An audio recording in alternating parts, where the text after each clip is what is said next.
Oh my goodness. So I had no audio all this time. I do salak y'all. I do apologize. Thank you, brother Yafi. As always, right on time. So again, the title of our Bible study today is Heavenly Timing, YAH's Year and Month Start. And at the beginning, we have our holy day calendar, which we showed earlier in the class, which didn't have any audio. You can download that, check it out. You have all your new month starts and your holy days. Everything is there. So do apologize for the beginning of the class. I did have it on mute. So we're going to get right into it. So again, the class is Heavenly Timing, YAH's Year and Month Start. So we're going to open up in Daniel, the book of Daniel, chapter 7. Daniel, chapter 7. And we're going to start this at verse 23 through 25.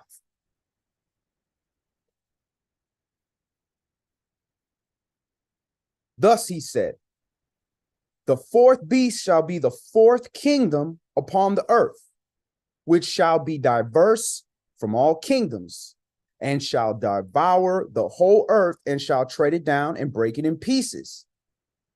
And the 10 horns out of this kingdom are 10 kings that shall arise, and another shall arise after them, and he shall be diverse from the first, and he shall subdue 3 kings. So now we're going into prophecy. We're not going to really cover that. We want to get to this part here, verse 25. And he shall speak great words against the Most High, and shall wear out the saints of the Most High, and think to change times and laws, and they shall be given into his hand until a time and times and the dividing of time. So notice right here that this enemy is going to think to change times and laws. Now, again, I didn't want to go into the prophecy aspect of this part of it, but when you're looking at them changing times and laws and talking about this other kingdom, what kingdom actually started to change these times and laws? Well, last Bible study, we showed you it was the Gregorian calendar that changed it again. And before that, it was Julian. So these are Greeks and Romans, mainly Romans, that are now changing. So they have changed the times and they changed the law. If you go back to the Spanish Inquisition, when they were expunging or getting rid of the Hebrews, Israelites, specifically of the house of David that was in Portugal and Spain, they made laws. They had to change laws. They had to change the Sabbath, where it was a Saturday in almost every language, sábado in Spanish. They had to change it, or sabata in Greek. They had or Latin. They had to change it to a Sunday, and they had to change the order of the week, all this stuff. So this was prophetic. This was nothing new. So I just wanted to show that this was prophesied. And again, last Bible study, we showed you from their own documents where they literally changed the year. So if we depended on the Greeks and the Romans and Babylon to tell us when the new year is, we're going to be sent off, because we already know that the enemy is going to change the time and the laws. So just look at one law they enacted here recently. In 2007, they enacted the daylight savings. They changed daylight savings. They keep changing. Daylight savings has been around since I was a kid. But in 2007, they changed it religiously. Every year it's going to be the second Sunday of March. Now, if you get to the second Sunday, that means it has to be at least the second week. And Sunday would have had to start the week. You have to have at least 2 Sundays to progress in March. That's going to put us right by our equalux. So you can literally look at daylight savings and know after that second Sunday, the next Tuesday, boom, you in your new year. All right. So that's just a little a teaser right there. We're going to actually calculate that. So let's go to Genesis. Let's go back to the beginning, because we can't depend on the enemy to tell us the truth. We can't depend on them to tell us, oh, you know, the Shabbat's coming. Don't y'all keep the Shabbat? hey, the Shabbat starts at this time. Your enemy not going to tell you how you can be empowered. So the Most High said, look, I know you guys are going to be in captivity, because he said all the way in Genesis, and when you go into captivity, all the way in Deuteronomy, when you go into captivity, remember these laws, remember me. So this was prophesied that this was going to happen. Yah gave us the stars, the sun, and the moon, so we can know his calendar, so we can know his start. So let's go back to Genesis. We're going to read a few verses. Genesis, Bereshit, chapter 1, and we're going to read 14 through 19. Genesis, chapter 1, and we're going to read 14 through 19. And again, this is an open forum. If something's not quite adding up, something's not sitting right, or you need some clarification, by all means, speak up. Because if it's true, then it should be proven. We got to prove all things. If it doesn't make sense, then, we can work to explain it better. We can get in some more scripts and make sure we get a good understanding, because we all know, according to prophecy, there's going to be a wilderness journey. So do you think Babylon going to be with us in the wilderness? You think we're going to have your cell phone? You're going to check your cell phone and see, what Gregorian day it is? And all? Nah, you're going to have to know how to use the heavenly tablets, what Yah gave us to determine Yah's time, to be on his timing, because that's why it was created. So let's look at the creation of this clock. Genesis, Bereshit, chapter 1, and we're going to start this at verse 14. Bereshit, chapter 1, and verse 14. And Elohim said, let there be lights in the firmament of the heaven to divide the day from the night. So he's telling you, I created these lights in the firmament. So it's literally in the firmament. All right. Not above, not below. It's in the firmament of the Shamayim, of the heavens. And it is literally created to divide the day from the night. So these lights that are in the heavens are to divide the day from the night. So what lights do we have in heaven that if you see that, it lets you know it's either day or night? All right. So is the sun going to ever be out at nighttime? Ever? Never. So the sun is only going to be out in the daytime. So that is your great light. That is to divide the night from the day, the sun. Now, when the sun is gone, will it be daytime when the sun is gone, when it's completely gone? No, unless it's being covered up with an eclipse or something like that. Now, at nighttime, is the moon out every night like the sun is out every day? No. We have at least 2 to 3 days where the moon is invisible. We can't see it. So that can't be our determining factor for nighttime. Furthermore, you're going to see the moon in the daytime. So that's confusion. You can't say that that's the greater light to rule the night, because if that's the case, then it would be up there every night. But those stars are in the heaven at night, every night. I don't care what night it is. I don't care how far along in the year, the stars are always going to be in the sky. So that's what lets you know it's night. The sun lets you know it is day. All right. So he made 2 great lights, the greater light to rule the day and the lesser light to rule the night. He made the stars also. Verse 17. And Elohim set them in the firmament of the heaven to give light upon the earth, and to rule over the day and over the night, and to divide the light from the darkness. And Elohim saw that it was good, and the evening and the morning were the 4th day. So if you start at verse 1, you see that there's a pattern here. In the evening, Arab, and in the Boker, morning, day 1. Evening, morning, day 2. It's not saying morning, then evening, then night, day 1. So it's giving you the order of Yah's days.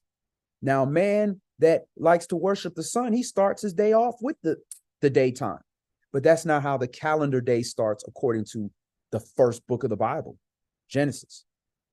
All right. So we have lights that separate the day from the night. So this light and these lights is what separates the day from the night. So that's how you know when a day starts and when a day ends. All right. Let's go to Matthew chapter 13. I want to check something out real quick. And Shalom, Viva Renee. Good to see you, sis.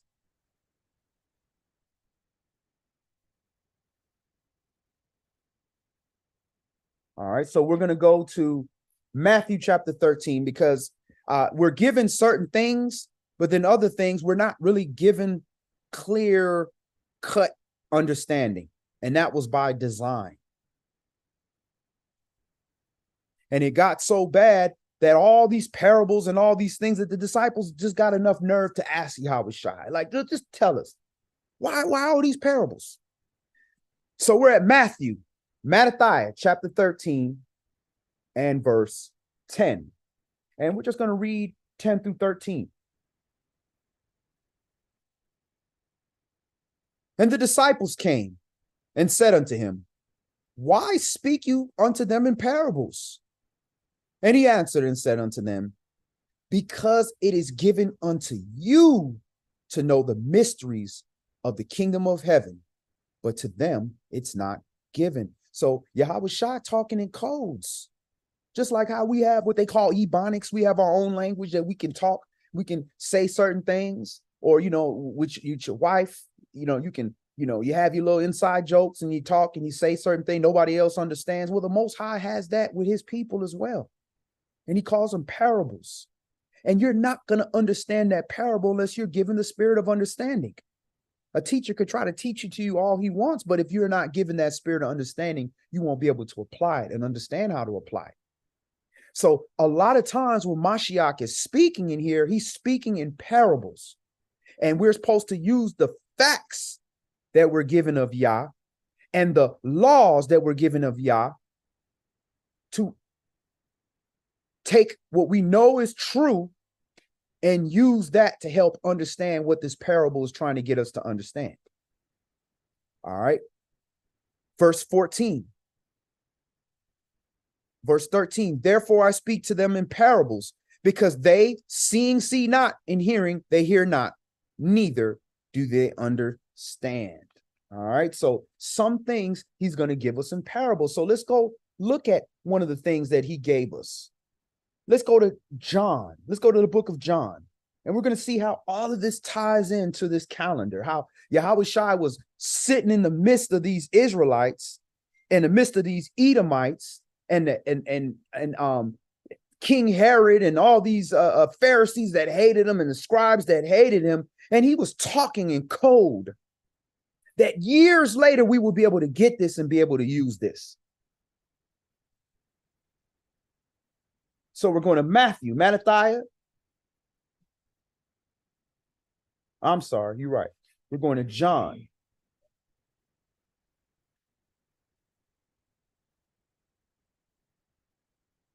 John chapter 11. And we're going to read 7 through 10. The book of John, chapter 11, 7 through 10. Not First John, just John. It's kind of confusing. Why would you have a book of John and then a First John, then a Second John? Well, let's start with, why do they call him John and begin when it's Yohanan? How you get John from Yohanan? All right, so we're at the book of John, chapter 11, and we're going to start this at verse 7. So again, they asked him in Matthew 13, why you keep talking in these parables? He said, because it's given unto you to know the mysteries, but not them. So here's one of the mysteries. Verse 7. Then after that, saith he to his disciples, let us go into Judea again.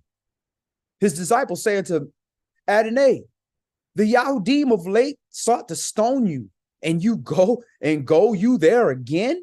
They like, bro, they trying to kill you. You still going over there? Verse 9.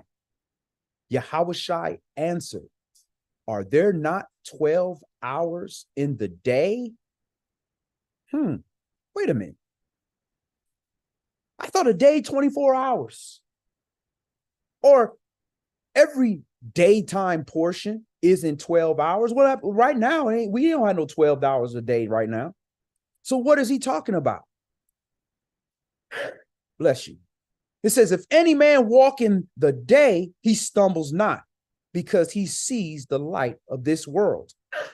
But if any man walk in the night, he stumbles because there is no light in him. So he's talking multiple layers here. First of all, strategically, if they looking to kill you, you walk at night so they don't see you. But if you want people to see you because you're here to do a job, you walk in the daytime. So he not doing none of this stuff in secret. He doing his good works so people can see him, right? You don't take a candle and hide it under a bushel. So there's multiple layers. But what I want to key in is 12 hours in the day.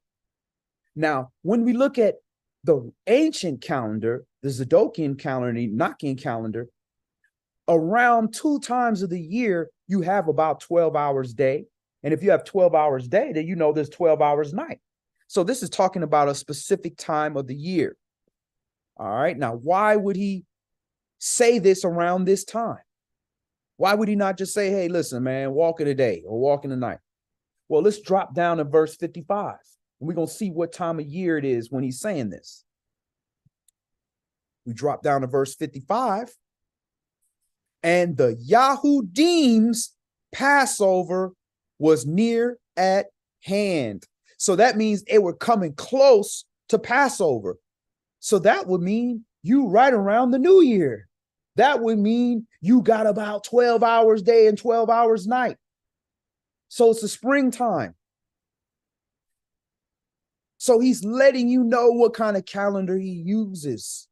He uses an ancient calendar. And why would they say the Jews Passover? It ain't the Jews Passover, it's Passover, Pesach.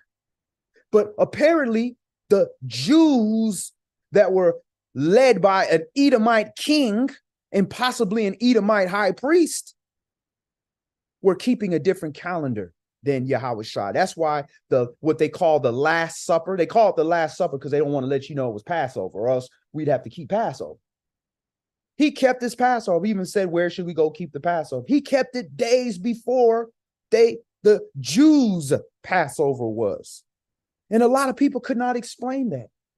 Well, he's letting you know in this same chapter, are there not 12 hours in a day? So he's using an Enochian calendar. And furthermore, we're going to prove this 12-hour breakdown. When we go into Jubilees, it's going to explain why is he saying there's 12 hours in a day. There's not 12 hours of daylight all the time, but the daytime portion is calculated at 12 hours. And we're going to show you in the ancient way of doing things. We're going to show you, and that 12 hours is broken up into 3 parts of 4-hour parts. And those are watches. So that would explain the 12-hour day, because you have those 12-hour daytime watches and 12 hours of nighttime watches. So we're going to prove that. So he's giving you parables and he's breaking stuff down that we wouldn't even understand unless we're looking at things from a biblical perspective. All right, so let's move on. Let's go to Matthew chapter 13. Matthew chapter 13. Mattathiah chapter 13.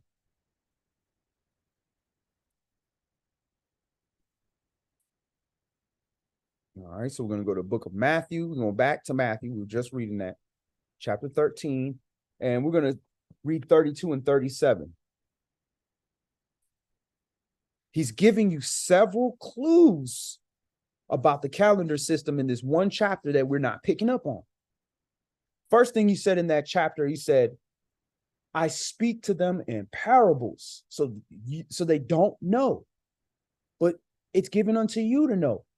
Then he gave a parable in John chapter 11, talking about not 12 hours in a day. And then now, back in Matthew 13, we're going to start at verse 32, and he's going to give you another clue.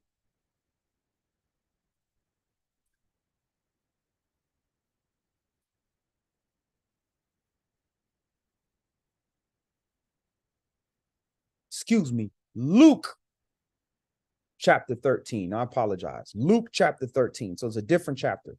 Luke chapter 13.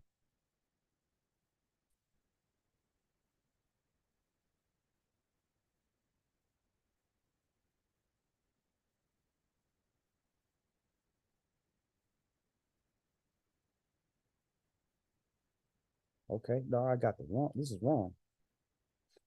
Okay, bear with me. I got the wrong script here. I was looking for something else. I wrote the wrong script down here.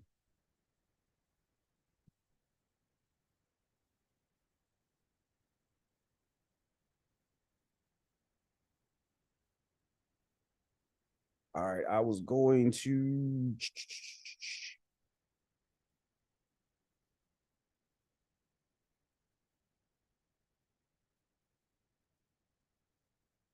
Mark chapter 13. Sorry, Marcus chapter 13, excuse me, not Matthew, Marcus chapter 13, and we're going to start this at verse 32. All right, so he gave us clues here. But of the day and the hour knows no man, not the angels which are in Shamaim, neither the Son, but the Father. Take you heed, watch and pray, for you know not when the time is. For the Son of Man is a man taking a far journey, who left his house and gave authority to his servants and to every man his work, and commanded the porter to watch. Watch you therefore, for you know not when the master of the house comes. And we hear, oh, it could be even midnight or the cock crowing, or we hear that and we think, okay, it could be any time. That's what we hear. But there's a clue right here. He's actually giving you the breakdown of the day right here. Because he says, look, you don't know what time he's going to come. So he can come anytime. He didn't say, you don't know what day he's going to come. He said, you don't know what time. Then he broke down the times of the day. Even, remember, in the evening and the morning were the first day. He just broke it down again. Even or at midnight, because you have even, which starts your night. You have midnight, which is literally the middle of the night. And then you have the morning. When does the cock crow? In the morning. So once again, the parable is showing you the order of the day, consistent with Genesis. Or in the morning, least coming suddenly, he find you sleeping. And what I say unto you, which unto all, watch. So does he expect you to be up at midnight? No, you should be asleep. Unless it's a midnight prayer, maybe a prayer before you go to bed. But at the end of the day, he's showing you the order of the day. All right. The day is broken down into parts. So now we're going to go to Jubilees. Now, how are you supposed to know that? We're not given these specific information in Torah. They took things out. They didn't want us to have everything because they want to control the narrative. But the ancient books have these things. So we're going to go to the book of Jubilees. So Bellum, the book of Jubilees, if you do not have access to the book of Jubilees, you can always go to our website, saveyourwordofyah.org, and go into the books and Bible section, the library section, and you can go ahead and access this.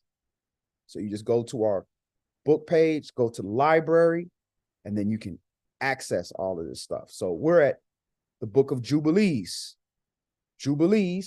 chapter 49, and we're going to go to verse 10, and we're going to read 10 through 12. All right. It says, let the children of Yasharal come and observe the Passover on the day of its fixed time, on the 14th day of the first month, between the evenings. So it is between the evenings. When you read the King James Version, it says in the evening. But when you look at that word in the King James and look at the Hebrew word that was there, the Hebrew word that was there was bain, which literally means between. So in Hebrew, it was clear. But in English, they left it off to confuse you. And why would they do that?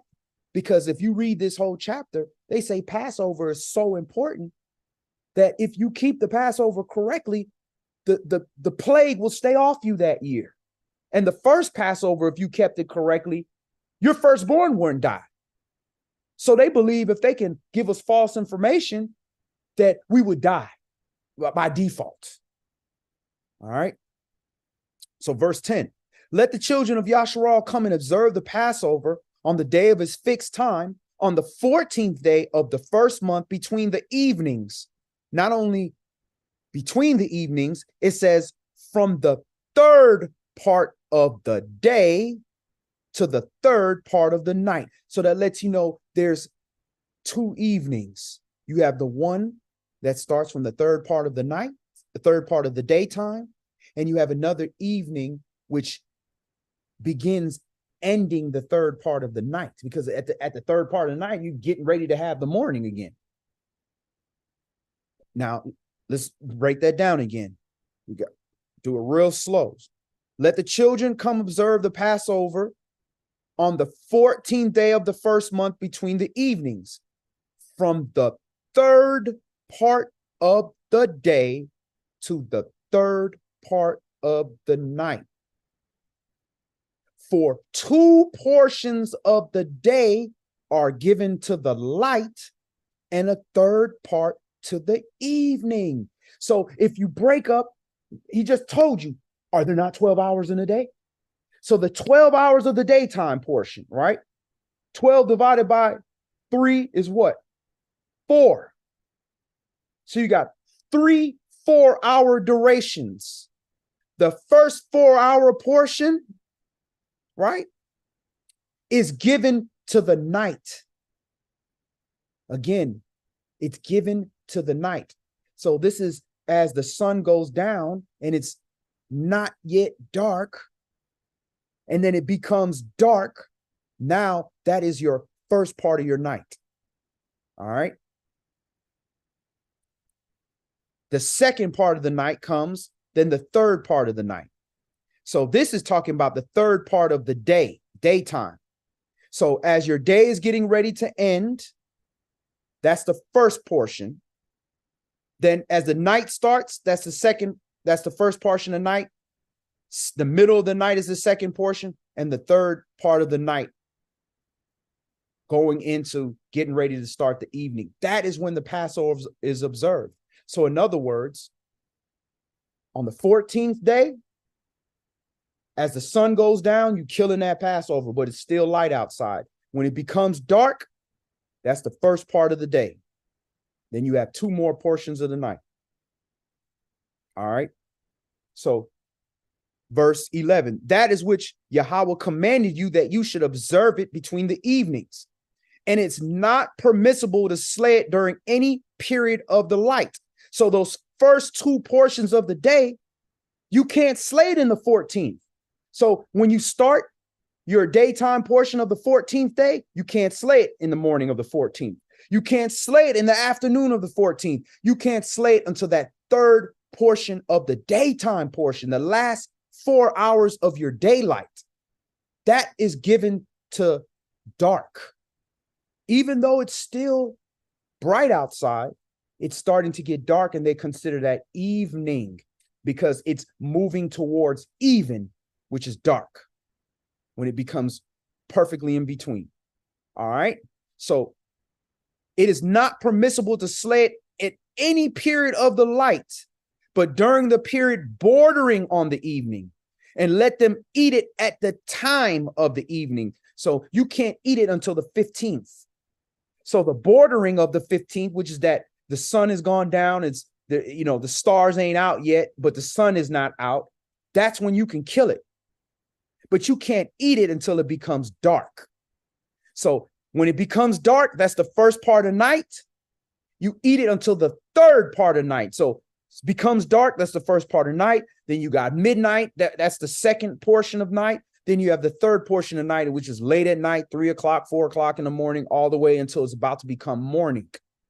And it says, whatever is left over of all the flesh from the third part of the night, so for the last 4 hours of night, that's when you're supposed to be burning it with fire, because it can't reside until the morning time. It has to be burned in that nighttime. All right. So that is how your daytime portion is broken up. So I'm going to see if I create like a little graph. Let me see if I can pull it up if y'all can see it, so I can explain it a little bit better. All right. So let me go ahead and do a new share. Perfect. It came up. All right. So I did like a little Excel spreadsheet. All right. So here's the 14th day. All right. Let me blow that up a little bit.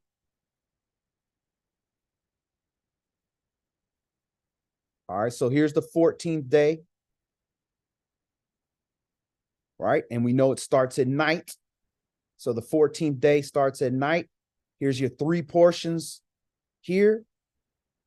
3 portions a day, 3 portions a night, 3 portions a day, 4 hours each. So your first portion of night, you'd be about 7 to 10 o'clock, right? 7 o'clock, 8, 9, 10, right? Second portion of night, your midnight hour, 11, 12, 1, 2 a.m. Your last portion of night is 4, 5, 6, all the way to 7 a.m., right? 7 a.m. hour. All of that is your nighttime portion. So that means you don't eat, you don't kill your Passover, right? To here. Can't do it in the nighttime portion of the 14th. You can't do it any daytime portion. Remember, it says 2 portions of the day are given to light and 1 to the night.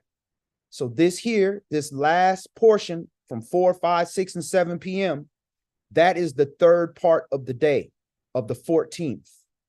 This is when you would kill your Passover in that portion. And you have to wait till the sun sets, and then you can kill it. You can't eat it until you get here to the 15th day. Remember, starts at night.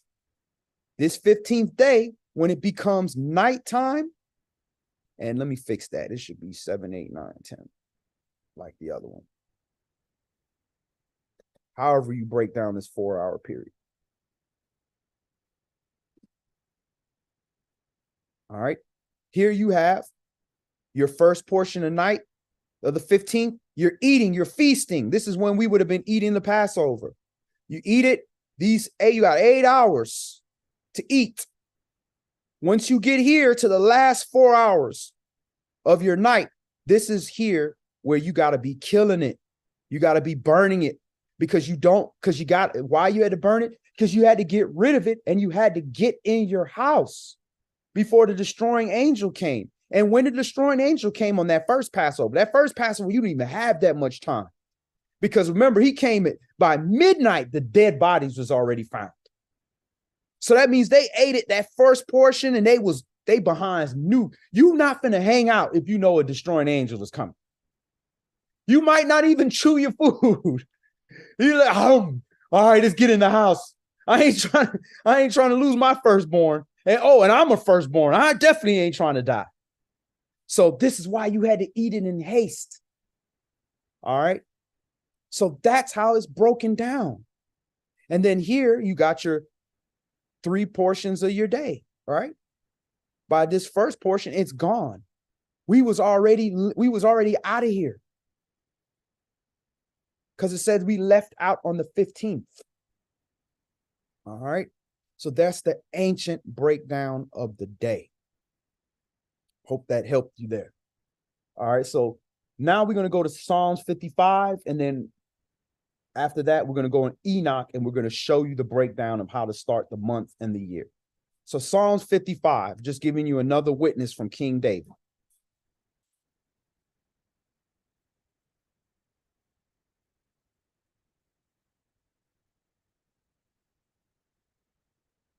All right, we're going to go to Psalms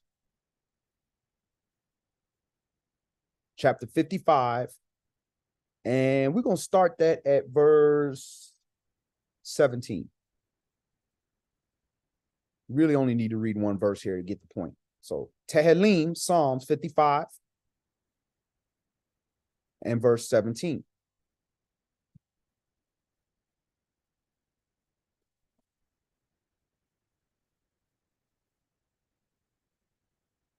Tehillim, Psalms chapter 55 and verse 17. Evening and morning and at noon will I pray. So these are the hours of prayer. These are the prayer times.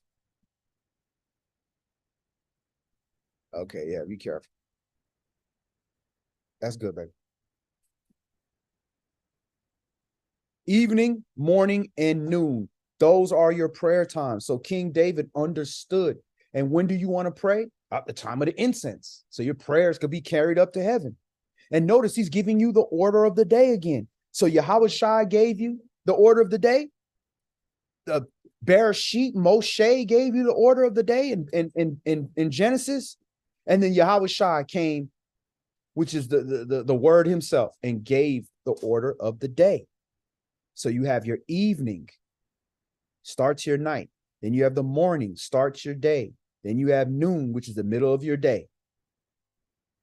Those are the three portions. All right, so now we're going to go to Enoch. All right, let's go to the book of Enoch. All right, so you might want to get some pencil and paper if you want to understand this, because this is something that, you know, if it's your first year looking at it, it helped me to kind of write it down, to kind of draw it. I got diagrams and everything that we can look at, kind of break it down so you can understand it. But every year I get better and better. I get a better understanding of how the sun moves, of the portals, even the diagrams I used to use back in the day. I figured out that although it shows the right thing, it's really not accurate. So every year I'm trying to get a little bit more accurate. All right, so we're going to do a new share. Let me what I'm doing over here. Let me pull up Enoch. We're going to the book of Enoch, chapter 72. This is the book of the section of the luminaries where it starts with the sun.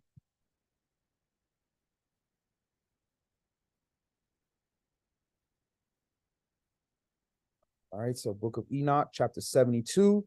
And Enoch, they break it down differently depending on what version you have. So it could be 71 or 73, but it starts with the book of the course of the luminaries of heaven. All right, so this chapter breaks down how many days are in your year, how many days are in a season, and breaks down how each month, how much daylight and how much nighttime you're going to have.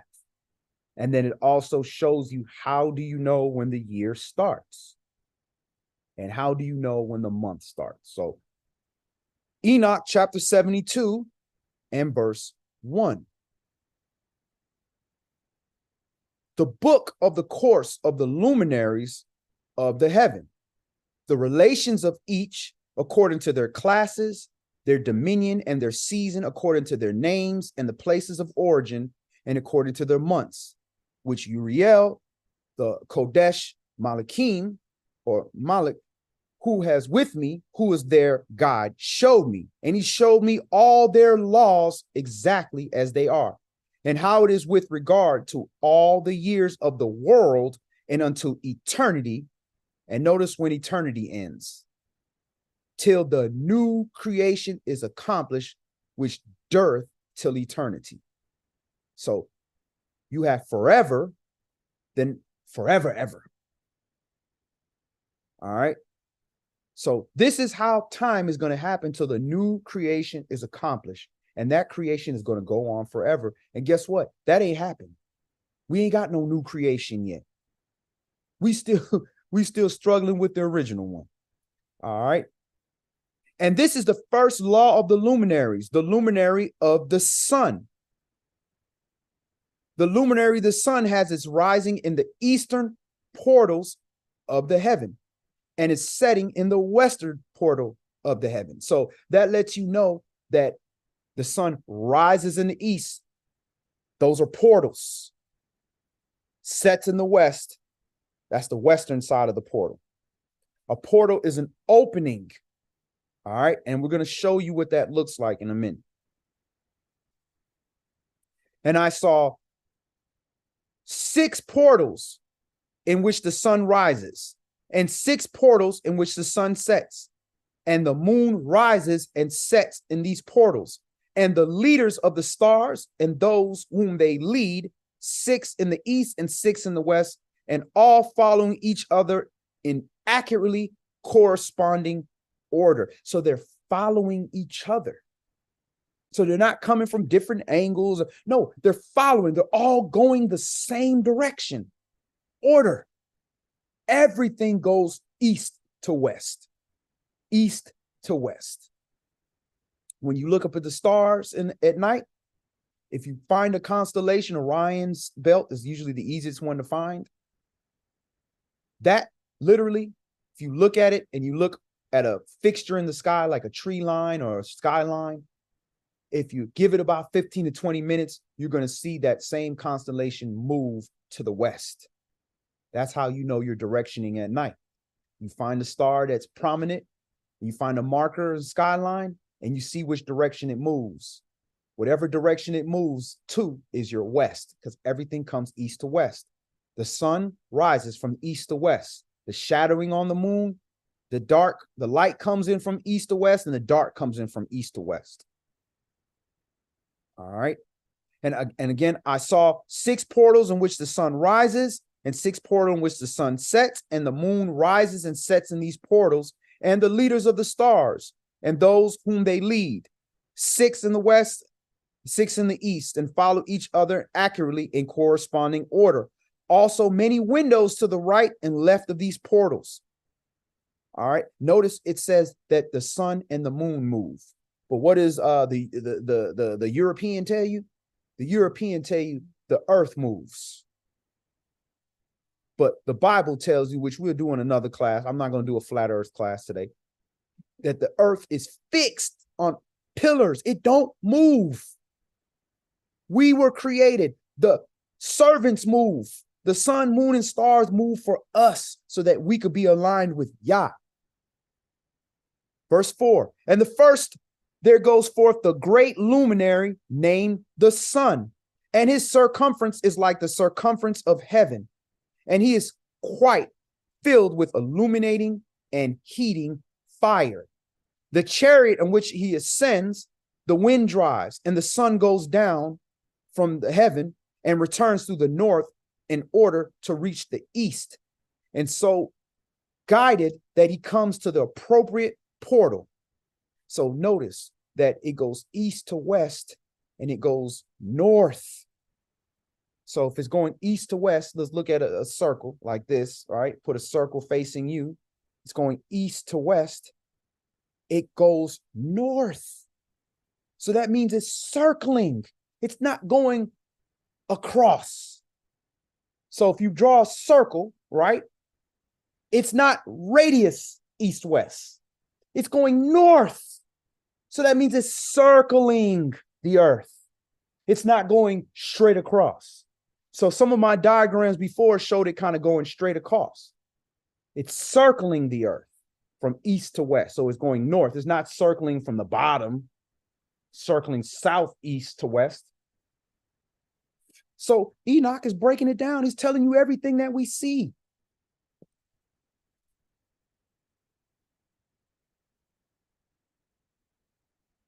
And so guided that he comes to the appropriate portal and shines in the face of heaven. Verse 6. In this way, he rises in the first month in the great portal, which is the 4th portal. So the 4th opening, there's 6 openings with the eastern and western side of the opening, like a top and a bottom, for lack of better word. Opening, right? Each one, it goes from the east through the great portal first, which is the 4th portal. So the 4th portal is where New Year is. And in the fourth portal, from which the sun rises, in the first month are 12 wide openings, from which proceed a flame when they're opened in their season. When the sun rises in the heaven, he comes forth through the fourth portal 30 mornings in succession, and sets accurately in the fourth portal in the west of heaven. So it takes 30 days for the sun to travel through the fourth portal on the first month. So that means your first month of the year has 30 days. Every year, the first month of the year is going to have 30 days because the sun takes the exact amount of time for it to go through those portals. So I'm going to show you a graphic of the portal. So let me save my space there.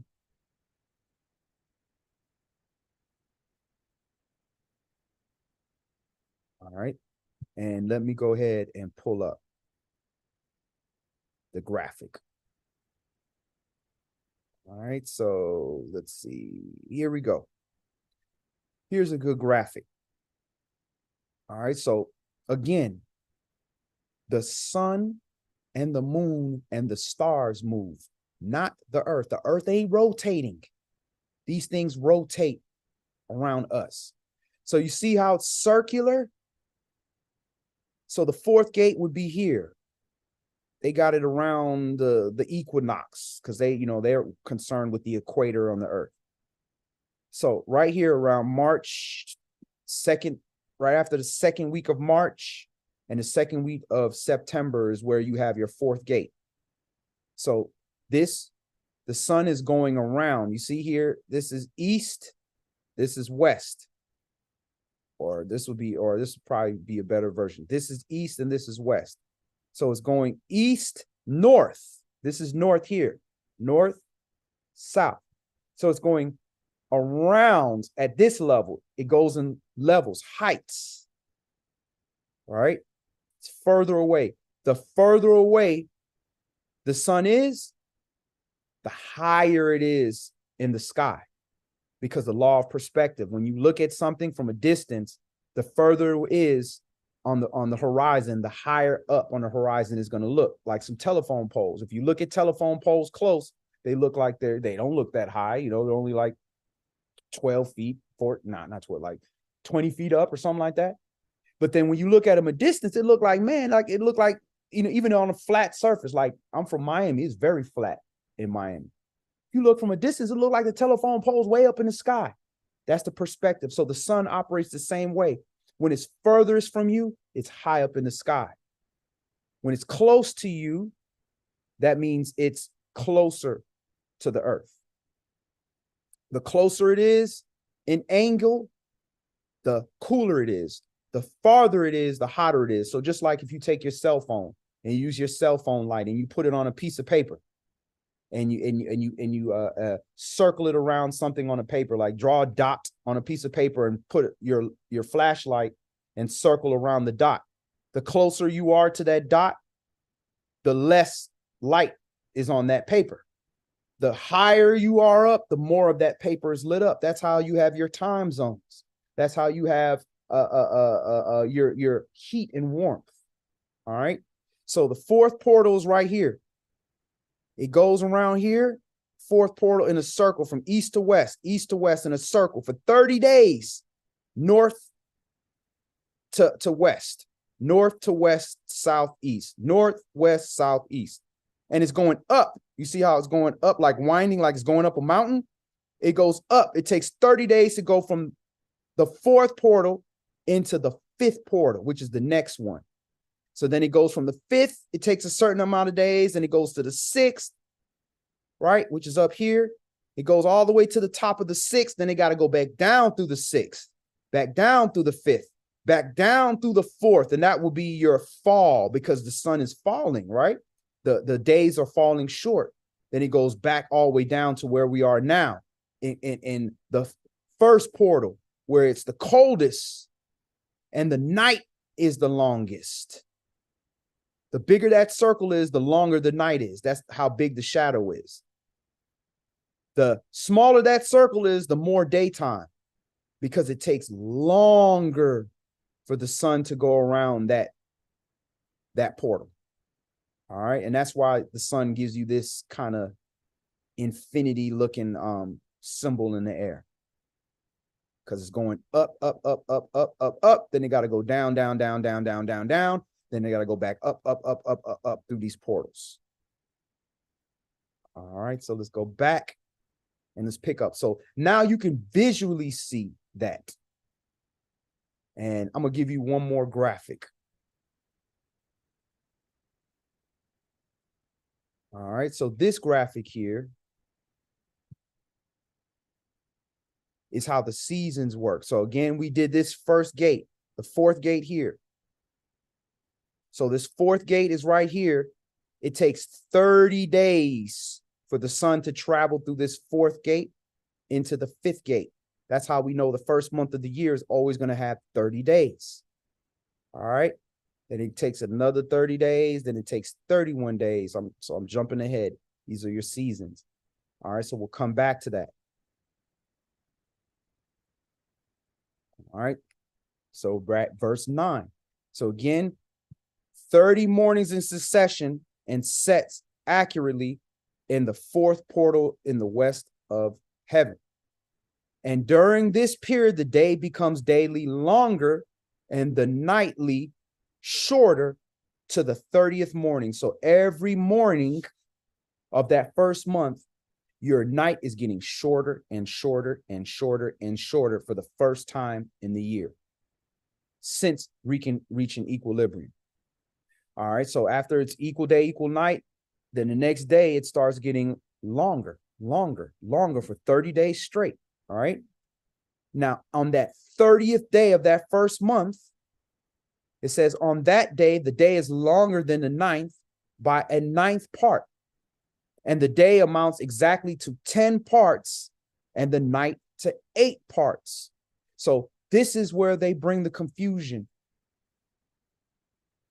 When they changed time used to be broken like this, where it was broken into 18 parts, not 24 parts. Not 24 hours, but 18 parts. So then you would have 9 parts day, 9 parts night, when you would have equal day, equal night. So you'd have roughly 12 hours day and 12 hours night. That's why he's saying, is there not 12 hours in a day? So you have to convert that to understand. So a part equals 80 minutes. So it's an hour and 20 minutes versus 60 minutes when you have 24-hour parts in a day. We have 18-hour parts. So you have to convert that. So all of this stuff is done intentionally to confuse us. So it sounds a little confusing, you know, maybe your first time, but as you go over this, it's going to make a lot more sense. So on the 30th day of the first month, when you go outside, you're going to have 8 parts night and 10 parts day. So you're going to have roughly, let's see, let me calculate that. Let's do the math. So if 80 minutes times 10, so you're going to have 800 minutes of daytime. So let's divide that by 60. You're going to have about 13 1/3 hours of sunlight. So you are having 13 1/3 hours of sunlight going into your second month of the year. All right. So verse 11. And the sun rises from the fourth portal and sets in the fourth and returns to the fifth portal of the east 30 morning and rises and sets in the fifth portal. All right. So why is this important? We have to understand how many days are in a month. And this is calculated by the sun. So the sun in the first month takes 30 days to go through that fourth portal. And in this second month, it takes another 30 days to go through the fifth portal. Verse 12. And then on the last day of that fifth month, the day becomes longer by 2 parts. and amounts to 11 parts, and the night becomes shorter to 7 parts. So now in the third beginning of the last month of spring, we're going to have 11 parts. So 11 times 80 minutes. You're going to have 880. Divide that by 60. We're going to have 14 and 14.66. So 14 and 6/10 of an hour. So we're going to almost have 14 and 3/4 of an hour. Daytime. So the day is extremely long. Now, what does that sound like? Does that sound like spring? That sounds like summer, when the days is extra long, because that is getting ready to start your summer. Verse 13. And it returns to the east and enters into the 6th portal. And it rises and sets in the 6th portal 31 mornings. So it takes 31 mornings for it to go through that last month of spring. So this is the pattern of the year. Every season starts with 30 days the first month, 30 days the second month, and then 31 days and the end of that season, because the sun takes an extra day to cross over. It's just like it takes a day to cross the line. So it reaches the edge, and then it takes a day to cross over that edge into the next portal. And it says, and it returns to the east and enters into the 6th portal and rises and sets in the 6th portal. 31 mornings on this sign. So verse 14, on that day, the day becomes longer than the night, and the day becomes double the night, and it becomes 12 parts night, 6 parts day. So it's twice as long. So let's calculate that. So let's go. So you now have 12 times 80 for 80-minute parts. 12 times 80. That's 960 minutes. Divide that by 60. You now have 16-hour days. You are now in your summer. That's the longest. So now you know when YAH was saying, isn't there 12 hours in a day? Well, not in the summer. You got 16 hours. So that daytime portion is not talking just the daylight hours. It's talking about how it's broken down. So it goes 4th portal, 1st month, 5th portal, 2nd month, 6th portal, 3rd month. Now we are going into the 4th month. And the sun mounts up to make the day shorter and the night longer. And the sun returns to the east and returns into the 6th portal and rises and sets 30 mornings. So it's rising till it gets to the top of the 6th portal. Then it comes all the way down from the 6th portal. So it can't just jump from the top of the 6th and skip and go to the 5th. It got to go back down the 6th because it's going up. So let's pull that. Let's go back to that graphic again. All right. So if we go back to that graphic, you see here, 4th portal, 30 days it takes to go all through this 4th, east-west, round in a circle, goes up, hits 5th portal, another 30 days does it take to go up. Then it goes to the 6th portal, another 30 days to the top of the 6th portal. That's as high as it gets. Then it has to go back down the 6th portal. That's the 4th month. It's going back down the 6th. So if it's going back down the 6th, where's it going next? No, it went all the way up to the 6th. It's going back down from the 6th. Where is it going next? The 5th. So now we're getting ready to go into the 5th. So let's go read that. That's the 2nd month. The day is getting shorter, but it's still longer than the day, right? That's how you know you're in the summer. It's still longer than the day. Excuse me, still longer than the night, but it's not as long. You ain't getting 16 hours now. Now you're getting 15, 14. It's getting shorter, but it's still longer because you're still in the summer. All right, so let's go back to Enoch. Boom. And the sun mount makes the day, and the rest sets 30 mornings. So 30 mornings, again, it goes through that sixth portal. And when 30 mornings are accomplished, the day decreases by exactly 1 part, and it becomes 11 parts day, and the night 7 parts. So it goes back again to a shorter night. So it goes from 16 back down to like what, 13 and a third, what was it, 13.3 hours or something like that? 13 and a third hours. And the sun goes from that 6th portal into the west and goes and rises in the 5th portal for another 30 mornings and sets in the west and again in the 5th portal. All right. So it takes another 30 mornings in the 5th portal. And on that day, the day decreases by 2 parts and amounts to 10 parts day and 8 parts night. So now again, you back down to a smaller night. So I think you went from 16 to like 14 to like 13 to like 12. So we're not even at 12 yet. 8 parts. All right. And the sun goes from that 5th portal and sets in the 5th portal on the west and rises in the 4th portal for 31 mornings. So that's your last month of summer. Let's look at that other graphic again. Remember, 30 days in the 1st portal, 4th gate. 30 days in the 5th gate. The day's getting longer and longer. 31 days.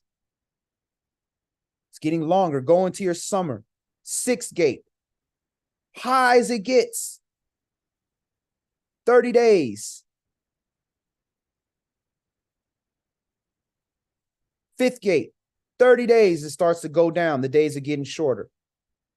Then the 4th gate, once again, is back in that great gate where we started. Now you're getting ready to go into fall.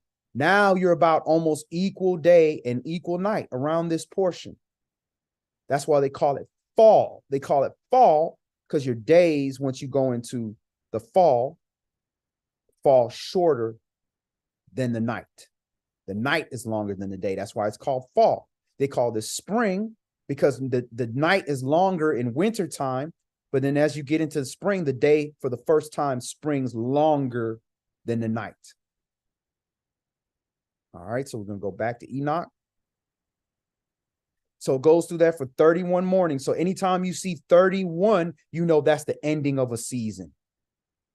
On account of his side, it sets in the west. On that day, it's equalized with the night. So again, you have equal day and equal night. And that night amounts to 9 parts day and 9 parts night. So that'd be 12 hours day, 12 hours night.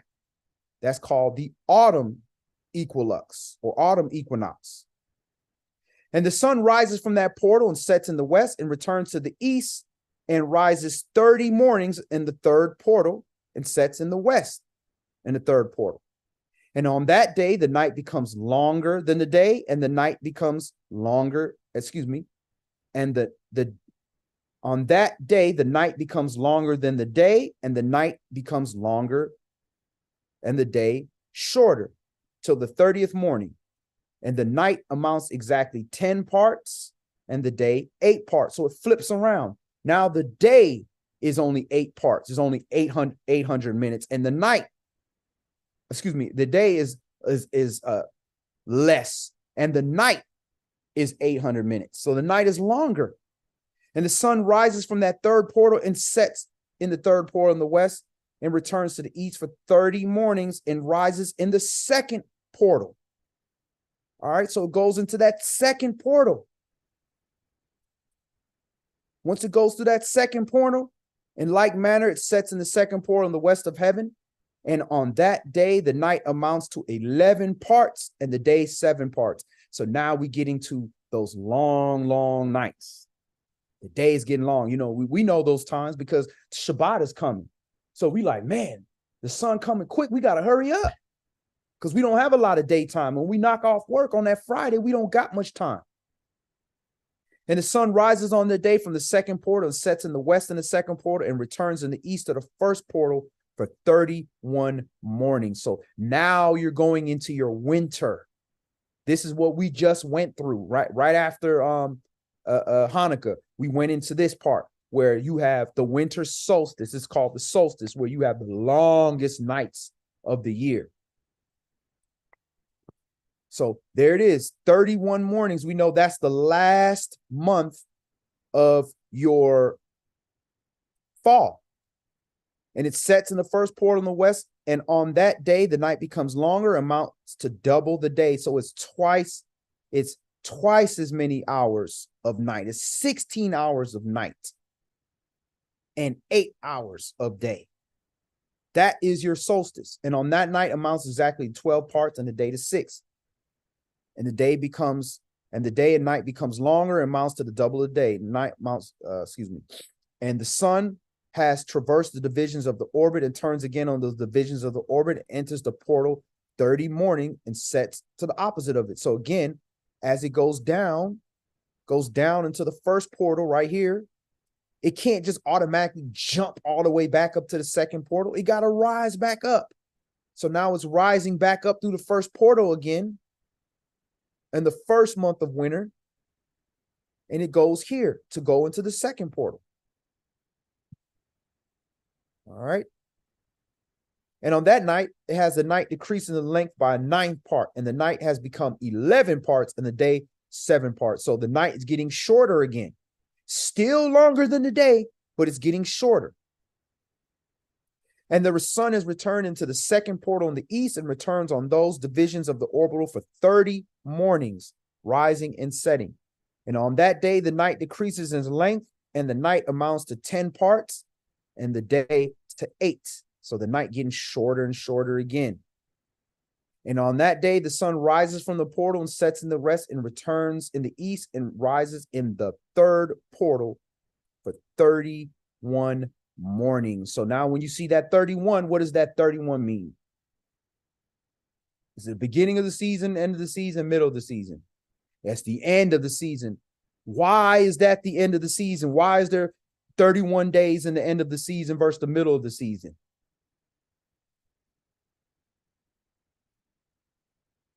Because the sun takes an extra day to change seasons, to go into the next season. All right.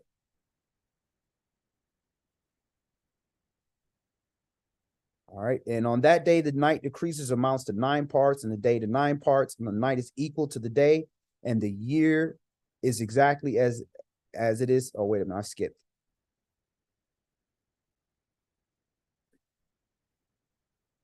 And on that day, the night decreases in length, and the night amounts to 10 parts, and the day to 8. And on that day, the sun rises from that portal and sets in the west and returns to the east and rises in the third portal for 31 mornings, sets in the west of heaven. On that day, decreases the amount to 9 parts, and 9 parts day. So the last day of winter, you have equal day and equal night.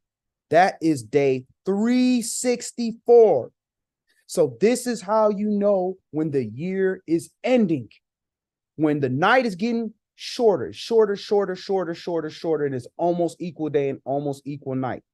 When it becomes that equal day, equal night, that is the last day of the year. The next day, the sun is crossing over into the fourth portal, and now the day is going to be a little bit longer than the night. Now you know you're in spring. So this is exactly 364 days. And the length of the day to night, of the shortness of the day and the night arise to the course of the sun, and these direct distinctions are made. So it comes that its course becomes daily longer and the course nightly shorter. And this is the law and the course of the sun, and its return as often as it returns, and 60 times, and rises the great luminary, which is named the sun, forever and ever. And that which rises is the great luminary, and so named according to his appearance, according as Yahweh commanded. As he rises, so he sets, and decreases not, and rests not, but runs day and night. And its light is 7-fold brighter than of the moon. But as regards size, they are both equal. So the sun and the moon are the exact same size. But they got to tell you the sun is 1,000,000 miles away in order to, they got to tell you that the sun is so much bigger to explain why it looks the same size, why it's so perfectly at a distance that it happens to eclipse the moon. The moon happens to eclipse the sun. How can that be? It's just so perfectly far away that it just happens to be the same size. That's BS. They're both the same size and they're both as close as you think they are. As close as you look up, that's how close it is because it's in the firmament. All right. So again, I know that might be confusing, but let's go over these graphs. I'll run through it again. Again, we just talked about this here. Day 364 is the equilux, when you have equal day and equal night. When you have equal day and equal night, that's the last day of the year. The next day is the first day of spring. That's when the day is starting to become longer than the night.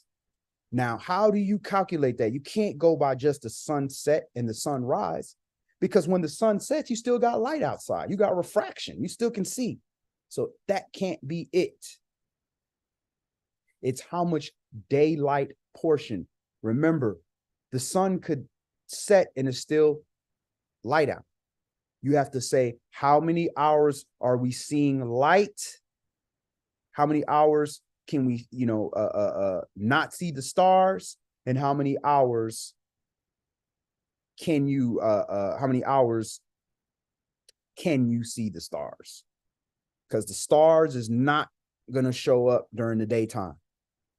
They call it the morning star. That's not even actually a morning star. So the closest thing that I could find was the date and time.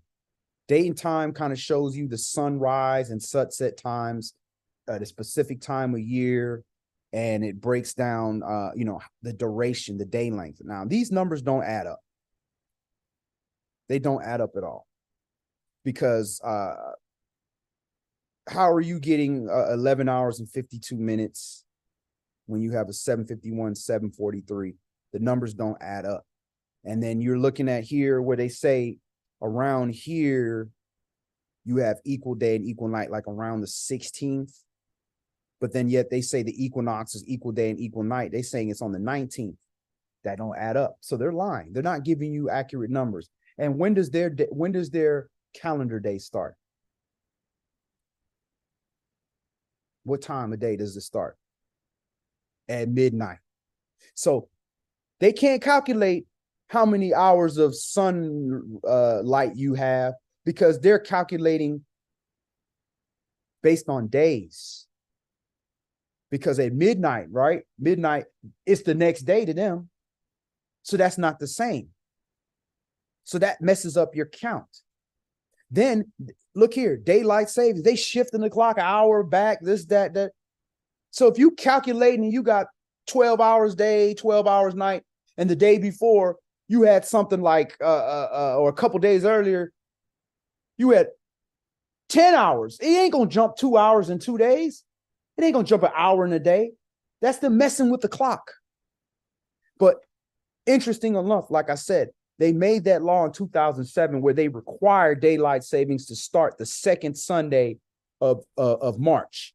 Well, if you start the second Sunday of March, that first Tuesday that comes after that first fourth day of the week, because Tuesday night starts the fourth day of the week, which will be our Wednesday daytime. That's going to get your new year every year. So New Year starts at March 12th, right there. And if you calculate it yourself, you're going to look right around that Monday, that Monday night, you're going to have 12 hours a night. And Tuesday during the daytime, you're going to have 12 hours a day. So you want to look at Monday and Tuesday daytime. That's going to show you the 12 hours day, 12 hours night. Then Tuesday night, when it becomes dark, Happy New Year. Now you can bust fireworks and you can say Rosh Hashanah, Happy Rosh Hashanah, Samiyach, Rosh Hashanah, all that, whatever you want to say. Rosh Hashanah, not in the 7th month, not at trumpets, not in the wintertime. But you're going to say that in the beginning of the year. So that's the clue. How do they know to start it religiously? Since I've been doing this calendar, they've been starting daylight savings the Sunday of the week of our new year. So that's how you calculate it. If you're using the moon to calculate it, you're going to be in confusion because, again, the moon has a 354 day cycle. The year is 354 with the moon every year, it never changes. And if you do like the heathen do, they just hey, for the heck of it, just throw another month in. Now you got 380 something days. It doesn't add up. So that's how you calculate your calendar. You want to use the sun and the moon and the stars are your witnesses. That's going to show you how to know your season starts. So every beginning of a season, you're going to have a certain lunar phase. And when we look at the Enochian calendar, they track this stuff. All right. So this is with the Dead Sea Scrolls. This is them breaking down and charting the calendar found that the Essenes were using. And you notice it's just like what we read. 4th day of the week. Saturday night starts the first night. Sunday night starts the second. Monday night, the third. Tuesday night starts the fourth. So the daytime portion would be Wednesday. So Tuesday night is your Abib day 1. So at least at the time before the Greeks, they understood that.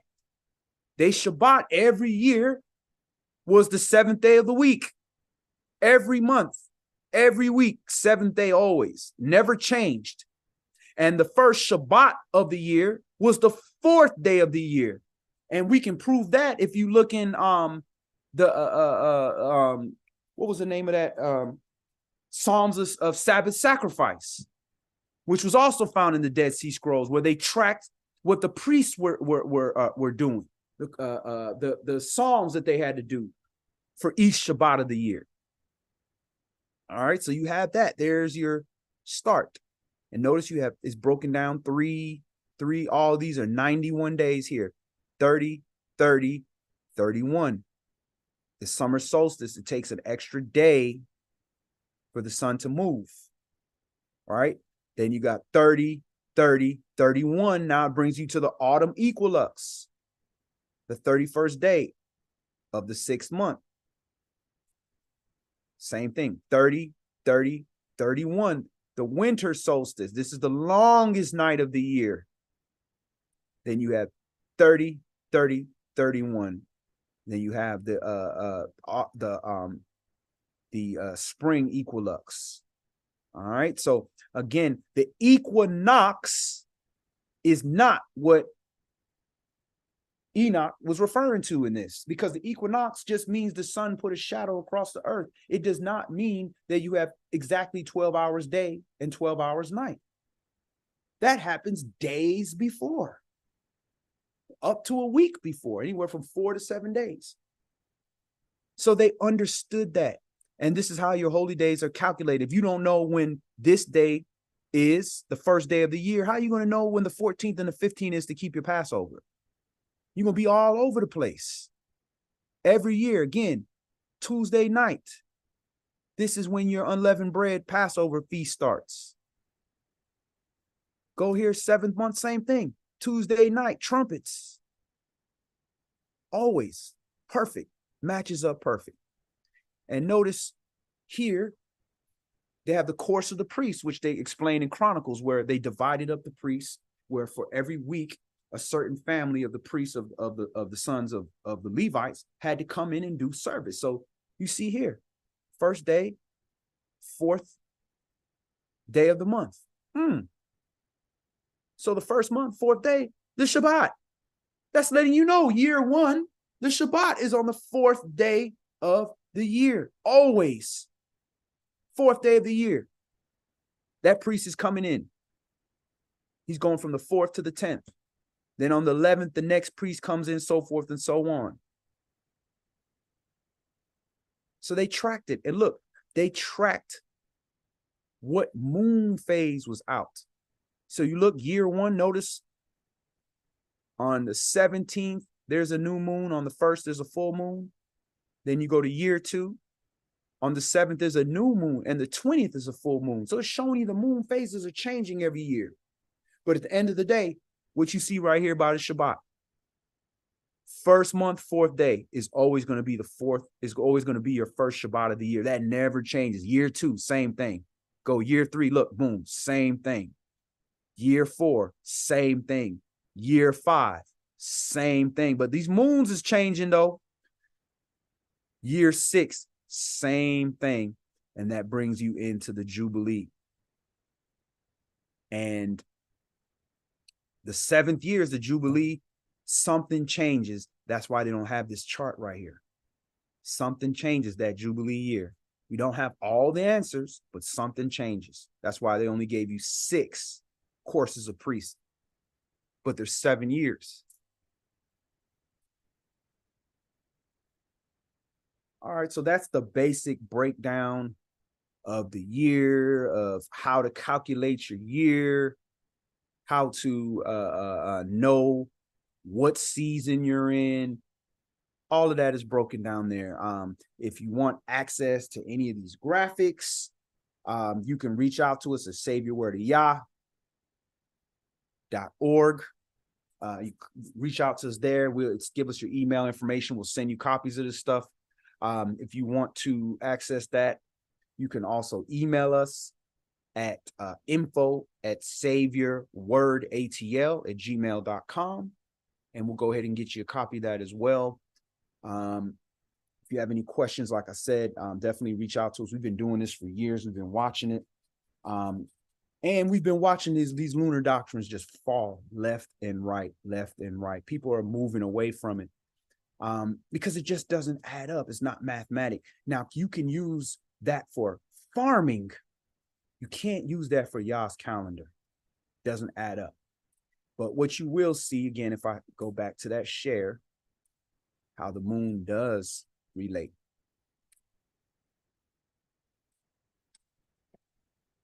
You go back to the calendar. All right, the course of the priest. The beginning of the year, you're going to have a certain moon phase. So the beginning of this year, of the first year, it's like almost a full moon. All right, because if the 17th was a new moon, that means halfway through will be a full moon. So a little bit after a full moon. So it's kind of like a crescent almost. So if the 17th is a new moon, that means the light would be, the shadow is coming from the right. That means you have a crescent on the left side on that first year. Second year said the new moon is on the 7th. So that means 7 days earlier, you'd have like a quarter moon on the left. Then the third year, around the 10th, you have a full moon. So you're going back to a crescent again, and so forth and so on. And then on the 4th year, you got a whole full moon. So that's letting you know you halfway through your year. You got a full moon. So these things are letting you know you're halfway through your 7-year cycle, excuse me. That moon phase is changing at the beginning of every year, and it's consistent. Notice the pattern. Year 1, you got a full moon on the first day, right? Year 2, you got like a kind of a quarter moon. Year 3, you got it like almost a dark moon. Yeah, you would have a dark moon. So you'd have a dark moon with a small sliver on your right side. Then year 4, you're back to a full moon. So you see how it's following a pattern like a clock. So we're not saying throw away the moon. We're just saying use it for it's for the season. Said the moon is for the Moedim. Moedim does not only just mean the holy days, it means the seasons. So the moon is for your seasons. Doesn't that not give you your tide? Does it not help you with gravity and all these different type of things? It has its job. Just like the woman is not the head of the house. So because she don't have the supreme authority, get rid of her.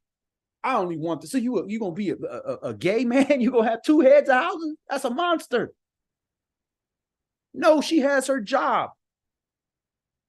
The heart is important. You can't live without that heart. You can live without a rib cage, but do you want to have a heart not protected?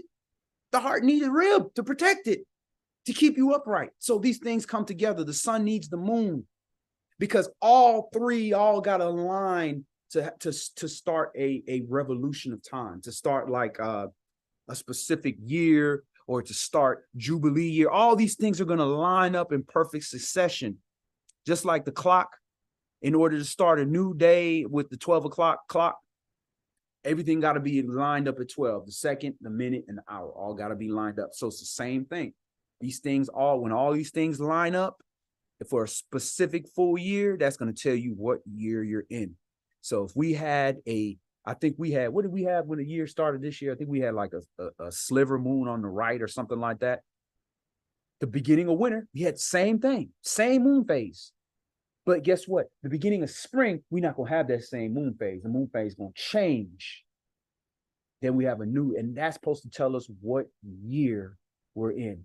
And as I've been watching the moon a little bit more, I noticed that shadow changes a little in angle. And I think the angle of that shadow, where the crescent moon is kind of up or down, it's always going to be looking left or right. But if it's kind of angled upward, like it's almost like the moon turned a little bit upward or it turned bottomward, I think that has to do with your year. But again, I don't have enough information to tell you exactly what year we're in. So again, that is how you calculate the year. Yah's will, if anybody has any questions, definitely reach out to us. In Yah's will, we will see you for Shabbat. And if you have any more questions, you can definitely go to our YouTube page, our videos, and just look at the classes that we did on calculating. In some years we went in where we actually graphed everything and wrote it on a sheet of paper and showed you how to do it so you can calculate everything. And that might help you if you're trying to do it yourself. So that's all we're going to do today. Yah's will, we will see you on Shabbat. If you've gained anything from our classes or our ministry, and would like to donate, you can go to our website, hit the donate button, donate directly into the Savior Word of Yah account, or you can donate on our Cash App, which is $Savior, $S word ATL, $S word ATL. So Yah's will, we'll see you for Shabbat. Yah be with you all. Shalom. Shalom.